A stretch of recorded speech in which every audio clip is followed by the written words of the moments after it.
ഒരു സൂപ്പർ ബിരിയാണി ആയല്ലോ, ദം ബിരിയാണി. ഞാനിവിടെ ജീരകശാല അരിയാണ് എടുത്തിരിക്കുന്നത്, 1 കിലോ. കഴുകി വാരി എടുക്കുന്നേ.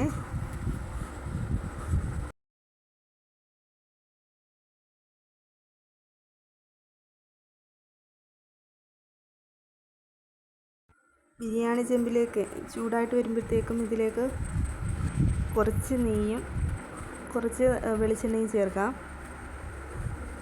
ഇതിലേക്ക് പട്ട, ഗ്രാമ്പു, ഏലക്ക, അങ്ങനെയുള്ള കുരുമുളക്, അങ്ങനെയൊക്കെയുള്ള സാധനങ്ങൾ ഒന്ന് മൂപ്പിച്ചെടുക്കാം.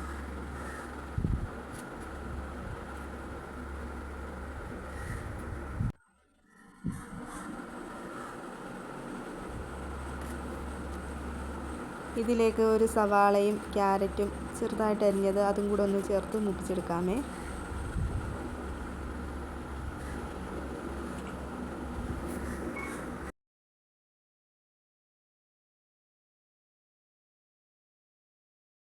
ഇതിലേക്ക് സവാളയും ക്യാരറ്റും കൂടെ ഒന്ന് മൂപ്പിച്ചെടുക്കാം. ഇതിലേക്ക് കഴുകി വെച്ചിരിക്കുന്ന അരിയും കൂടെ ചേർത്ത് ഒന്ന് ചെറുതായിട്ടൊന്ന് ചൂടാക്കി എടുക്കാം. എന്നിട്ട് ഇതിലേക്ക് വെള്ളം ചേർത്ത് കൊടുത്ത് തിളപ്പിക്കാം. അതിലേക്ക് ആവശ്യത്തിന് ഉപ്പും 1 നാരങ്ങാനീരും കൂടെ ചേർക്കുന്നുണ്ട്. മൂടി വെച്ച് അടച്ച് വെച്ച് വേവിക്കാം. ഇതിനാവശ്യമായ ഇഞ്ചിയും വെളുത്തുള്ളിയും ചതച്ചെടുക്കാം. പുതിനയില, പച്ചമുളകും ചതച്ചെടുക്കാം. 1 കിലോ ബീഫാണ് ഞാൻ ഇവിടെ എടുത്തിരിക്കുന്നത്.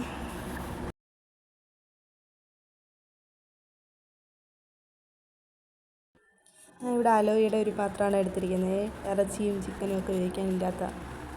അങ്ങനെ അതിലേക്ക് കടുകോ പെരുംജീരകവും ചേർക്കാം.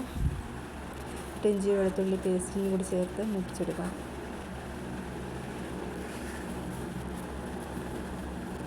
ഇതിലേക്ക് സ്വല്പം മഞ്ഞൾപ്പൊടിയും ചേർത്ത് മല്ലിയിലയും പച്ചമുളകും ചതച്ച് വെച്ചിരിക്കുന്ന അതും കൂടെ ചേർത്ത് ബീഫും കൂടെ ചേർക്കാം.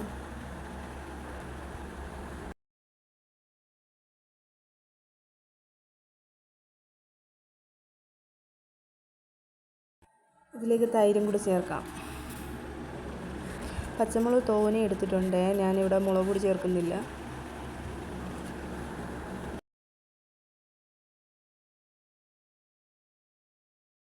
ഇതിലേക്ക് ഉപ്പും കൂടെ ചേർത്ത് അടച്ച് വെച്ച് വേവിക്കാം.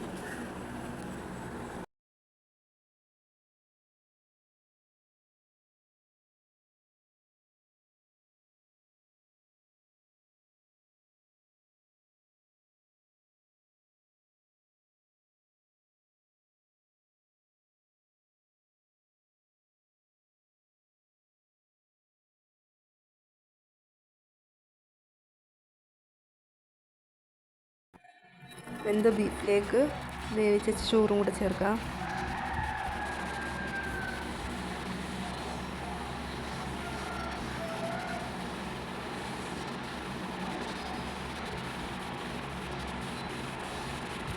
ഇതിലേക്ക് മുന്തിരി, കിസ്മിസ്, സവാള അങ്ങനെ വറുത്ത് ഊരി വെച്ചിരിക്കുന്ന സാധനങ്ങളൊക്കെ ഇതിലേക്ക് ചേർക്കാം.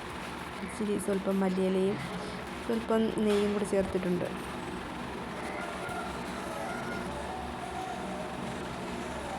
എന്നിട്ട് ഒരു കളറിന് വേണ്ടിയിട്ട് സ്വല്പം പാലിലേക്ക് ഇച്ചിരി സ്വല്പം മഞ്ഞൾപ്പൊടിയും കൂടി ചേർത്ത് ഇതിലേക്ക് ഒഴിച്ചിട്ടുണ്ട്. എന്നിട്ട് ഇതിന്ന് ഇളക്കിയെടുക്കാം.